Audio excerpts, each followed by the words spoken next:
In this video I'm going to take you through the task 3, which is producing the document. For the produce the document, you might be asked to make a newsletter, a poster, a flyer, a fact sheet, a presentation. All documents should be made in Microsoft Word other than a presentation which needs to be in PowerPoint.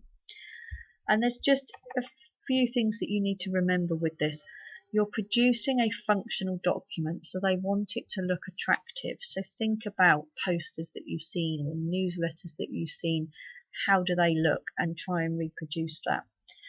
Most of the setup things that you need are in page layout. So you might want to think about your margins. Have you got a lot of text and things to put on?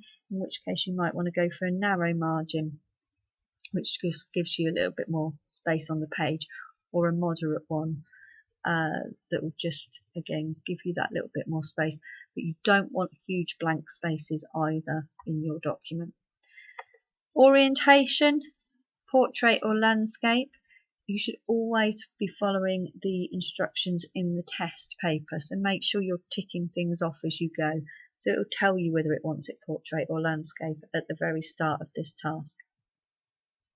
If you're asked to produce the front and back of a document side by side on a piece of A4, the easiest way to do that is to turn it landscape and then make it into 2 columns.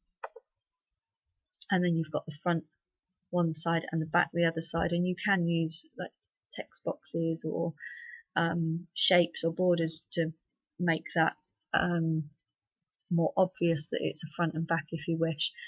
If you are going to leave it like this, just be careful. You've got this little gap here now, so when you're placing images, just make sure they don't go over that, because that would technically be going on to the next page. So we've also got the option of size here, so sometimes you're asked to make it A5, which you can select from there. And the columns I've already shown you.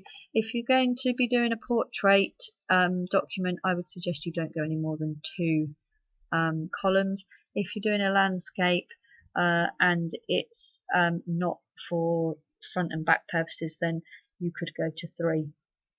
But be careful, you don't want really small columns.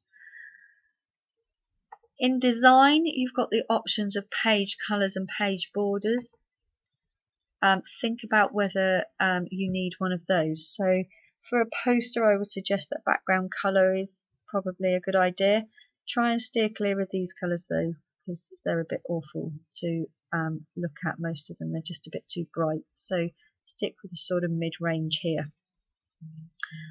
You've also got page borders, which you can use instead. So you might want to pick a page border. You can make it as thick as you like. And that sort of sets off things like newsletters and flyers quite nicely. You don't have to have it that thick, obviously. But think about those sorts of things. Try and think about them before you start, although the background colour and the border you might not know whether you want until you've put everything in. The text will be given to you. You just need to make sure that you read it. Particularly at level 2, they tend to put a little kind of trick in, so there might be text in there that you don't particularly need and therefore should remove. The clue to that is normally in the test paper. It will say make sure you use relevant text from the text file, and that's usually a clue that there's something in there. So with your main texts and things, your heading must be bigger than everything else that you're going to put on the page. It must be obvious that it's a heading. So you're looking at size maybe 18 or 16. You can colour it, you could bold it, so make that stand out. And think about whether you want that centred. Most of the time it is appropriate for the heading to be centred. Think about your fonts. You can use any font that you want, but it must be legible. So things like this freestyle script is a bit too curly, makes things hard to read. So just think about making smart choices on the font.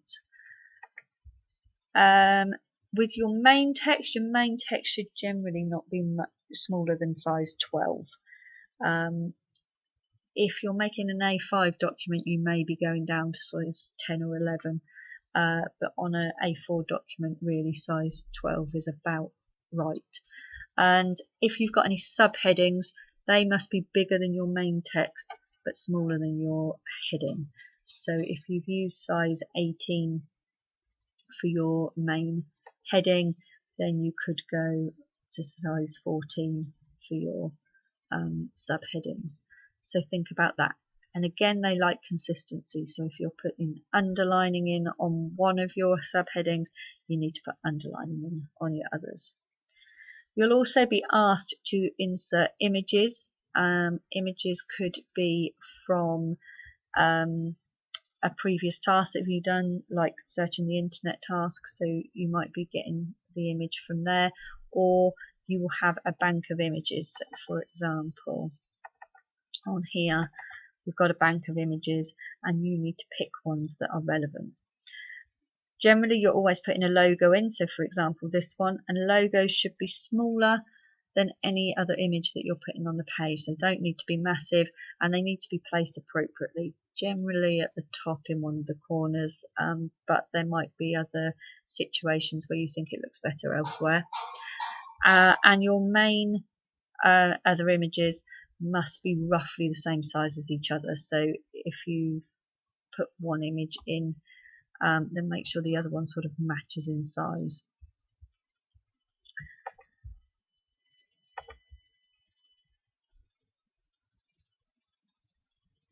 And then don't forget that you're always inserting your information in the footer.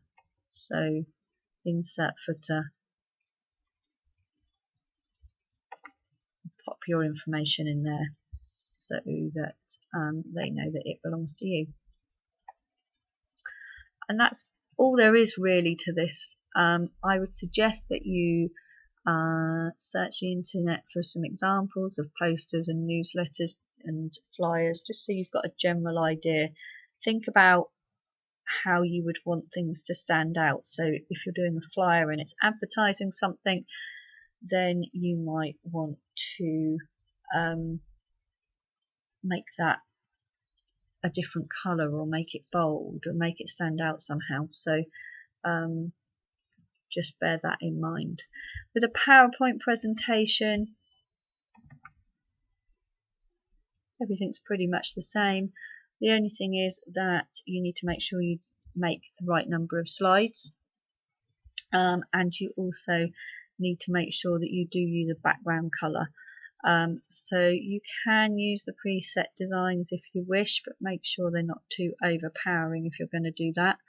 Or you can just format the background and pick a colour again, stay clear of the bottom row, but you could pick a colour. The easiest thing to do before you start this is to insert your logo. So if we are using the logo from here, we can put that in. We can size it appropriately, put it where we want it to go, and then we can duplicate this slide. So in the guide panel on the side, right click and duplicate this slide until you've got the number of slides you need, which is generally 4. And then obviously you've now got 4 title slides. So your first slide will be a title slide, but the other ones you can change the layout from here. So you can have title and content, title only, a blank one, whatever you need. Same rules apply on here, except for the text is going to be much bigger. So think about the purpose of a presentation would be potentially for a whole classroom of people to be able to see it. So your font sizes need to be bigger, but they do need to be uniform again. So if you've used size 40, or what size is this one? Size 60 on here, then your title would need to be size 60 on these ones. So just try and keep it the same. And again, images should be placed near relevant text, just like on your Word documents, and they should be roughly the same size. So whatever size you make it on this slide, your image on this slide should be roughly the same size. You can add transitions, which just add an effect, which means they just sort of fade in. You can do that for each one. So rather than it just appearing, it's a good way of making the presentation more presentable. And I would just check your document in slideshow view just to be sure that you're happy with how it looks when it's on a full screen. Other than that, it's just about following the instructions and really thinking about who this is for and whether your document is suitable. You'll then be asked to save it with a meaningful name. So if it's a poster, then save it as poster and whatever the poster's about. If it's a newsletter, save it as newsletter, so that the file is meaningful.